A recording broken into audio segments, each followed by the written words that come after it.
বন্ধন বেংকে সলনি কৰিলে এটা অঞ্চলত হাজাৰ হাজাৰ মহিলাৰ জীৱন। বন্ধন বেংকৰ হাতত ধৰি নিজৰ ভৰিত থিয় হ'বলৈ সক্ষম হৈছে অঞ্চলটোৰ মহিলাসকল। বন্ধন বেংকৰ ঋণৰ টকাৰে ব্যৱসায় আৰম্ভ কৰিছে অঞ্চলটোৰ মহিলাসকলে। মহানগৰীৰ আমিনগাঁও অঞ্চলৰ মহিলাসকলৰ মুখে মুখে এতিয়া বন্ধন বেংকৰ নাম। আমিনগাঁৱৰ হাজাৰ হাজাৰ মহিলাই গোট বনাই বন্ধন বেংকৰ পৰা ঋণ লৈ আৰম্ভ কৰিছে ব্যৱসায়।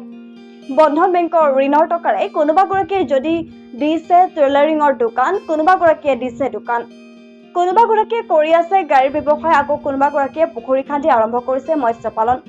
আমিনগাঁও মাৰিয়াপাটিৰ গাদাবৰী গোটৰ ৩০ গৰাকী মহিলাই বন্ধন বেংকৰ পৰা ঋণ লৈ নিজে কিবা এটা কৰি পৰিয়ালক আৰ্থিকভাৱে সহায় কৰি আছে। গোটৰ ৩০ গৰাকী মহিলাৰ কোনোবা গৰাকী মহিলাই বন্ধন বেংকৰ পৰা ঋণ লৈ শ্ৰমিক ব্যৱসায় আৰম্ভ কৰি দিয়াৰ পৰিৱৰ্তে কোনোবা গৰাকী মহিলাই নিজেই দোকান দি পৰিয়াল পোহপাল দি আছে।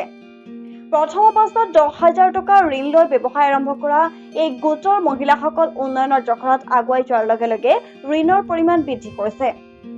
বন্ধন বেংকে এই গোটৰ মহিলাসকলক কিদৰে সহায় কৰিলে এই মহিলাসকলৰ মুখেৰে শুনোৱা হওক। ৰুমাৰাণী হালদাৰ, গদাবৰী। গ্ৰুপটো আগতে মোৰ ঘৰতেই বহিছিল, সেইটো কাৰণে মই গম পাইছোঁ। গ্ৰুপটো মানে কি লোন দি আছে, যিদিনা যায় সিদিনাই লোনখন হৈ যায়। তাৰপৰা ছাৰক মই ক'লোঁ যে ময়ো লোন নিম, যে ডকুমেণ্টছবিলাক জমা দিয়ক। মই দিছোঁ, সিদিনাই হৈ গৈছে। প্ৰথমে ৪০, তাৰপৰা ৫০, এতিয়া ৭০। প্ৰথমেতো আই কাৰ্ড লাগিছিল আৰু বেংকৰ বই, আৰু এতিয়াতো আধাৰ কাৰ্ড, আই কাৰ্ড, পান কাৰ্ড গোটেইবিলাকেই লাগে। আমাৰ ৰঙৰ বিজনেছ, বন্ধনৰ পৰা পইচাখিনি লৈ ডাঙৰ বিজনেছ হ'লোঁ।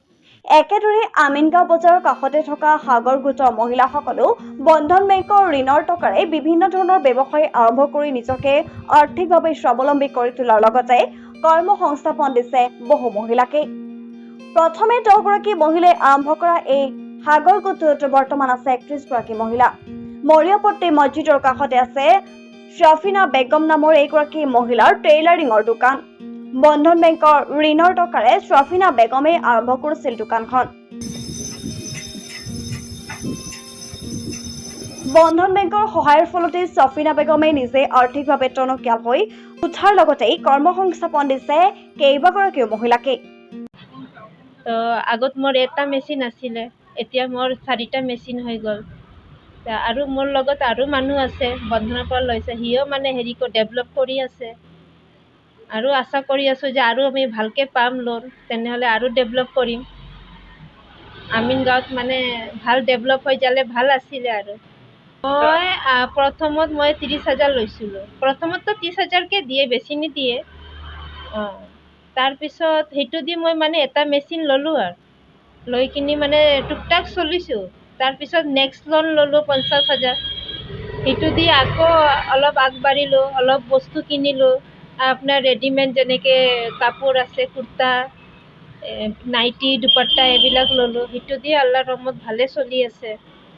আৰু আপোনাৰ এতিয়া আৰু নেক্সট যেতিয়া লোন ল'লোঁ সেইটো ৬০,০০০ ল'লোঁ।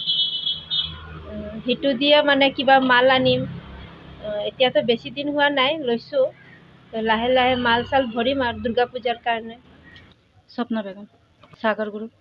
সাগৰ এই গ্ৰুপটো মই ২০০১ৰ পৰা ষ্টাৰ্ট হৈছে। কি হয় গ্ৰুপটোৰ জৰিয়তে কি কৰা হয়? এই গ্ৰুপটো মানে ১০জন, ফাৰ্ষ্টতে ১০জন মহিলা আছিল গোটত। তাৰপিছৰ পৰা বাঢ়ি বাঢ়ি ৩১জন হ'ল। এতিয়া অলপ কমিছে, এতিয়া মান্থলি হোৱাৰ পিছত কিছুমানে মান্থলি ল'লে, এতিয়া অলপ কমিছে। দোকান আছে, কিছুমানে দৰ্জিৰ কাম আছে, কিছুমানে মানে পুৰণা গাড়ী কিনি পেলাই, যেনেকৈ মই পুৰণা গাড়ী লৈ পেলাই বনাই চনাই পেলাই বেছি দিওঁ।